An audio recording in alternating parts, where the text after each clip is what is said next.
নমস্কার বন্ধুরা, welcome back to my channel পিউস kitchen. তোমরা সবাই কেমন আছো?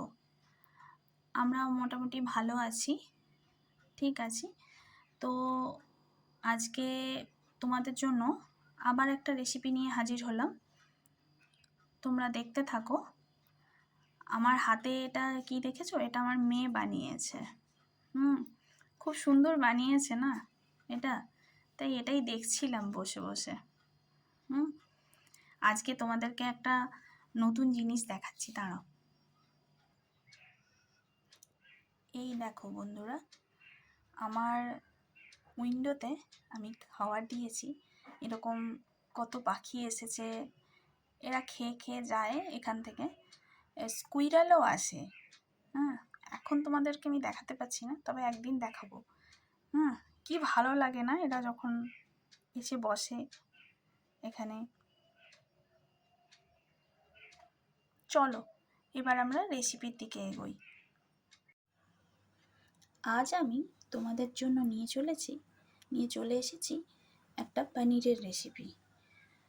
তো বানাচ্ছি আজকে চিলি পনির। এর জন্য লাগছে আমার পনির। আমি পনিরটাকে এইভাবে কেটে নিয়েছি আর নুন হলুদ দিয়ে দিয়েছি। আর লাগছে আমার ক্যাপসিকাম,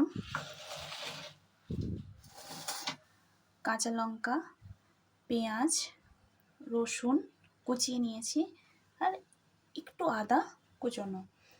আর এটাতে টমেটো সস, সয়া সস, সামান্য একটু ভিনিগার, আর হচ্ছে চিলি সস, রেড চিলি আর গ্রিন চিলি সস আমি একসাথে গুলে রেখেছি। চলো এবার রান্না স্টার্ট করা যাক। কড়াইতে আমি 2 চামচ মতো সাদা তেল দিয়ে দিয়েছি। এবার আমি একে একে পনিরগুলো ভেজে নেব, হালকা করে ভেজে নেব। এই দেখো, পনিরগুলো আমার ভাজা হয়ে গেছে। এরকম হালকাভাবেই ভাজতে হবে। এরকম ভেজে আমি একটা বাটিতে তুলে নিয়েছি। ওই তেলের মধ্যেই এবারে আমি রসুন কুচিটা দিয়ে দিচ্ছি, আর কাঁচা লঙ্কাটাও দিয়ে দেবো। তোমরা তোমাদের টেস্ট অনুযায়ী ঝালটা দিও। আমরা একটু ঝালটা কমই খাই, তো সেই জন্য ঝালটা কম করেই দিই। এবার এটাকে একটু হালকা ফ্রাই করে নেব। রসুনটা আমার ফ্রাই করা হয়ে গেছে। এবার আমি পেঁয়াজগুলো দিয়ে দিচ্ছি। পেঁয়াজগুলো হালকা ভাজা হয়ে গেছে। পেঁয়াজগুলোর গায়ে দেখো একটু ছ্যাঁকা মতো লেগেছে। এখন আমি ক্যাপসিকামগুলো দিয়ে দেবো, আর আদা কুচিটাও দিয়ে দেবো। ক্যাপসিকামগুলো হালকাভাবে ফ্রাই করে নিয়েছি।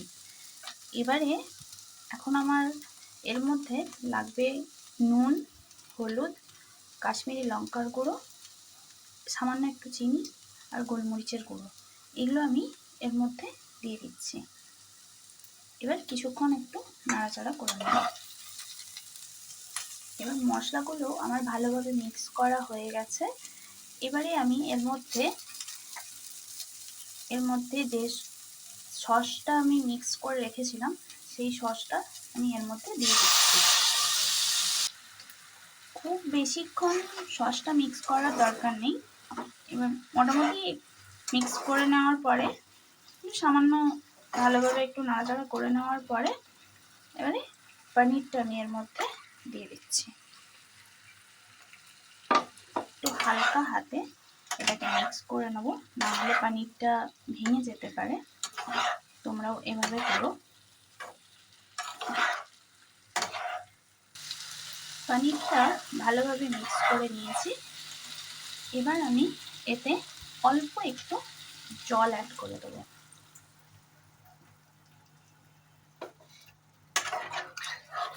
এবার একটুক্ষণ এটাকে আমি হতে দেবো, এই ধরো 1 মিনিট মতো।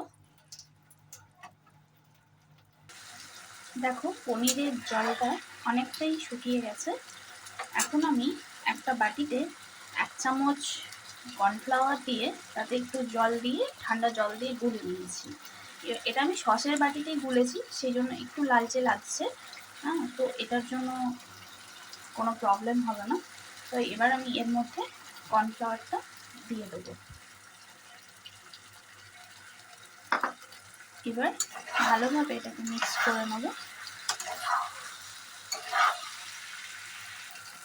প্রায় তৈরি হয়ে গেছে আমাদের চিলি পনির। এবার আমি শেষে একটু গোলমরিচ ছড়িয়ে দেবো, গোলমরিচের গুঁড়ো।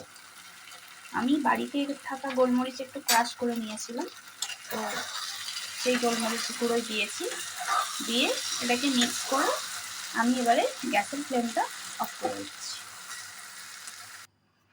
তৈরি হয়ে গেল আমাদের চিলি পনির। আমি এটাকে একটা বাটিতে করে নামিয়ে নিয়েছি। তোমরা প্লিজ একবার সবাই বানিয়ে খেও, আর কমেন্টে জানিও যে তোমাদের কেমন লাগলো। আর যদি তোমাদের এতটুকুও ভালো লেগে থাকে, তোমরা আমার চ্যানেলটাকে লাইক, শেয়ার, সাবস্ক্রাইব করে দিও।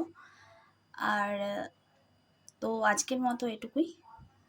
আবার একদিন দেখা হচ্ছে, আবার পরের দিন দেখা হবে তোমাদের সাথে আবার একটা নতুন রেসিপির সঙ্গে। তো আজকের মতো টাটা।